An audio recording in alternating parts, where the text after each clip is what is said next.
What's up, everybody? Welcome back to another deck profile here on TCG University for the card game UniVersus. My name's Tam, and today I'm going to be telling you about my Cervantes 2 deck that played under death for the Soul Calibur DLC Campus Championship. If you like the deck after you get done looking at it, make sure you give it a like. That would be really cool. I'd love to see that.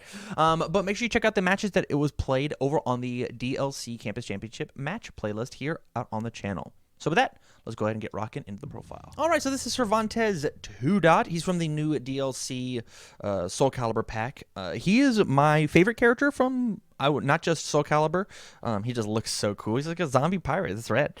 We've got a zombie rockstar in the game and a zombie pirate. That's sweet. Anywho, if you haven't seen one of my deck profiles, what I do, instead of just reading out the card and verbatim, is I take and I give you the elevator pitch of how the deck works or how the deck wants to work, and then some interesting interactions inside of the deck. So the elevator pitch for this Cervantes deck is it's enhance, add a card from your hand to your momentum is so strong. There's so many good reasons to have momentum. Yes, reducing your hand size by 1 so that you can't block something is relevant, but on a kill string, it is incredibly powerful just to be like, hey, I want to get rid of this foundation in my hand and then use this momentum and then blow up more stuff. Because the other option is they can choose to cancel that, but they have to destroy a foundation in order to cancel it.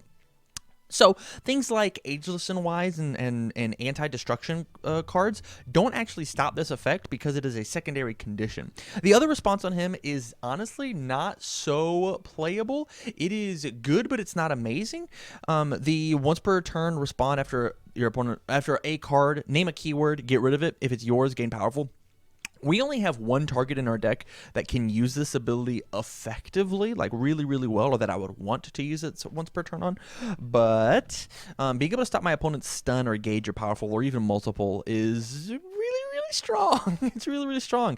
Everybody thinks that Nirvana is a really good card, and this is just Nirvana on the character, as well as having a lot of aggressive options with it too. Plus, getting powerful and getting a bunch of momentum does not seem bad. Real cool stuff. So, onto the attacks. The main reason I picked this symbol is because I get to play Casa de Leviathan. Casa is one of my is my favorite ultra rare from the Soul Calibur Libra of Souls set. I think this card is statted out of its mind, and it does two things. So either this is such a catch-22 because I can take and use the enhance on Cervantes in order to stuff the card of momentum, or they can destroy a foundation. But if they choose not to destroy the foundation, I'll just enhance on Casa de Leviathan, discard my momentum, and then I get to destroy the foundation. So either they get to destroy or I get to destroy, and then they can either discard a card or lose 2 vitality. So basically, while this card is on the field, and let's say I've got like 3 or 4, I've got momentum. I've dumped my whole hand. This is the last card that I've played. I'm going to be destroying pretty much their entire board, either by my choice or by their choice. It is a lot of foundation control. And so if you sit down across from Cervantes, be prepared for this card and have options in order to stop my opponent from destroying stuff. Up next, we're playing Triple Ghost Thief Funeral. If I had 4, I'd play 4, but I only pulled 3 of these cards. Enhanced, discard a momentum. If this attack was not blocked, your opponent loses 3 vitality. This card is so unbelievably strong on turn 2. So what this card says is either enhance with Cervantes, add a momentum to then instantly get rid of it with Ghost Thief, or my opponent just destroys the foundation. So now my 6 mid for 6 is super strong. This is the strongest turn 2 play that the deck has, as well as it has a destroy effect on it as well once they're at desperation, which is really easy to do, especially whenever we get to trigger Casa a couple of times. This deck hits really hard, really fast. Up next, we're playing his new attack, Geo de Rey. This card is phenomenal in him on the block as well as playing it on our turn, and it is the secondary target that I want to respond and get rid of Breaker in order to give this thing Powerful 5, and then Powerful 5 out a huge attack. It definitely can close out games if it is the last card in your hand as you go to play it. It's possible to get like plus 20 damage on this thing. Really strong stuff. But the fact that you can block with it and get a momentum, your opponent can discard a card to cancel this effect is really strong. As well as the breaker, as well as just like pushing through a bunch of extra damage. This card's fine. It's a good utility card. It probably should be a 3 of, but because of the fact that this whole thing is showcasing the DLC characters, I wanted to toss 4 in. I wanted to. Up next, the main kill card in the deck, the not fair card. We're playing for Downward Spiral, and here's why. Here's going, Tam, this doesn't actually synergize with Cervantes 2 at all. And my answer to that is actually it synergizes way better than you'd expect it to. So when I play my Downward Spiral as the third card, I have taken and tossed 3 cards from my hand into my momentum. And so this card is getting plus whatever damage from their hand, but it's also getting like +6, +7. There's plenty of times where Downward Spiral was the 7th card that I played, 7th card in my hand, because I had just stuffed 3 underneath Cervantes. Going Casa, Ghost Thief, Dayray, Downward Spiral, I tossed a card underneath all 3 of these, and so now when I play this, just on my end, I get an extra 7 damage on it. And you had to deal with all of these, meaning that you discarded your cards or destroyed your foundations or so on and so forth. And so the catch-22, once you figure out what's going on, is you have to figure out, am I going to play a Downward Spiral at the end? Because sometimes me taking and adding the momentum is not about adding the momentum. It just is +1 more damage on Downward Spiral. And then at the very end, let's say that I play Casa. Well, now I've got all that momentum in order to fuel it through, because there are extra ways for me to draw cards once my hand's empty. So this card was very much a, hey, how can I do as much damage as possible getting rid of those extra cards? Downward Spiral is the way to do it. And he conveniently has the void symbol, so I get to discard an extra card as well. And then my last attack is Bile's Lunges. This is the weakest card in my deck, but the coolest. So this card has reversal, safe, throw, weapon. And the cool thing about this card is, one, it works really, really well with assets, which I am playing quite a few of. Discard a momentum, ready 1 asset. As well as this card has the throw keyword and the reversal keyword. So the play is I play my lunges, I respond with Cervantes, and I get rid of the reversal keyword. Whether I use it as a reversal or not is fine. I'll get rid of the reversal keyword and give it powerful 4. Now, once I've got this, 3 momentum, I get to take and give my throw an extra 12 damage with the 3 momentum that I hit them with. And so on the reversal, on their turn, maybe I committed a couple of cards with some other stuff that I've got, and then I just smack them with a huge throw that they're not allowed to reversal themselves. And if I want to push it a little bit harder, this card's really good in order to discard an additional card. They lose 2 life, or can discard a card, and then on my turn, play another Downward Spiral. It's just it's 2 more extra damage off of my spiral. This card's got a lot of synergy going on with the deck, and it's besides Casa, it's the only card of Cervantes that I actually enjoy playing. So those were all the attacks. That's how I kill people. Now we're on to the support. And the reason that I'm playing this support the way that I'm playing it is I want to make these plays as strong as they can be. And the way that I do that is I stop my opponent from playing the game and have as many options and defense as possible. Because my attacks will get there. Downward Spiral and Casa alone will probably get there. Ghost Thief included. Like, all of my attacks are really, really solid.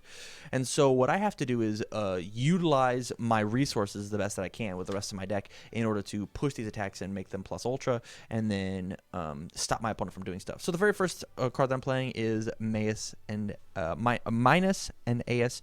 It can first form, take 3 of these awesome cards and put them back in the deck. And so tossing Geo de Reyes back in is the strongest option, because my opponent doesn't want to make my random attacks into these. And let me tell you why. So first and foremost, if they pick Casa, I'm just going to blow up more of their stuff. If they pick Ghost Thief and they don't block, they're going to burn 3 and I'll draw 3. If they pick Downward Spiral, I'll make them discard another card and get in a bunch of extra damage. And if they pick Bile's Lunges, I took and made whatever other attack into a throw, and then I can discard a momentum once I've copied this. Discard a momentum, which I've gotten off Cervantes, and then ready it back up. And so now I just get to do it again. So either it says discard a momentum, ready this asset, all of my stuff becomes throws, which is really solid on a Downward Spiral, or they pick one of these other ones and just like a ton of value. This is the best asset to find by far. The next one is Nirvana. Honestly, the best part about this card is just readying the foundation. Because I have Cervantes, this is just a safety net when it comes to after my opponent plays a keyword ability. Normally, I just want to get rid of it off of Cervantes and not commit anything, just because readying that card is super good. But just in case Cervantes gets sealed or he's committed or something like that, I got a bit of a backup. We're playing 1 Swordfish because I'm a 7-hand size character and attacks are very, very scary. They push real big. And then 1 Essel Drossel. If my opponent has momentum, I get to stop their attack once I'm at desperation. It is kind of tough getting into desperation with this deck because attacks are so big. The issue that I was having, I fought against Goro last night, and he did 9 damage to me, which put me at 11, and then he did 12 damage to me, which killed me. And these were the only 2 cards on my board, and I couldn't quite defend myself. Up next, I've got one Kafziel. Because of the fact that my opponent gets to pick the foundation that they destroy, I think this card's really, really important in most destruction decks because they're going to pick the cards that are not good to get rid of off of Cervantes if they don't want me to have the momentum, and then I get to pick the card that is good off of Kafziel and just seal it for the turn. Really, really strong on my opponent's turn. Just be like, hey, turn that thing off, and I'm not gonna die. And then when it comes my turn and I'm trying to kill them with a bunch of downward spiral stuff, hey, that anti-discard stuff, hey, knock that off. I want to make sure that I can get this through. Or Inferno has a new card that says damage can't be increased on an attack. Yeah, I'll seal that, and now my downward spirals are actually just gonna kill you.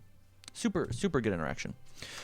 Up next, I've got one Soul Calibur. This just says response after a weapon attack is played, seal it. It's just kind of another copy of Cervantes. I'm not allowed to use, at the current time, the other Soul Calibur responses on it, so I didn't play it that way. But this card just says it's another copy of Cervantes. Does this card need to be in there? No, but did I want it in there? Yeah. It looks so good. It looks like such a good looking card. Up next, onto the foundations. So I kind of have it pushed into what are the jobs of the foundation. And so the first job that I have is just more foundation control. We're playing 3 Hunt for Spiders and Dragons. The same thing with Kafziel. This card says that my opponent's going to be destroying the good stuff. I'm going to be destroying the bad stuff. Or I'm going to be flipping, they're going to be destroying the bad stuff. I'm going to be flipping the good stuff in order to make sure that I can control the staging area exactly how I need to. We're playing 4 Friends and Rivals. What this card says is after I play my really rad reversal, I'm going to take and I'm going to commit any number of cards. And so not only have I committed other cards, I've given this thing powerful. This thing's really hard to block. It is a throw.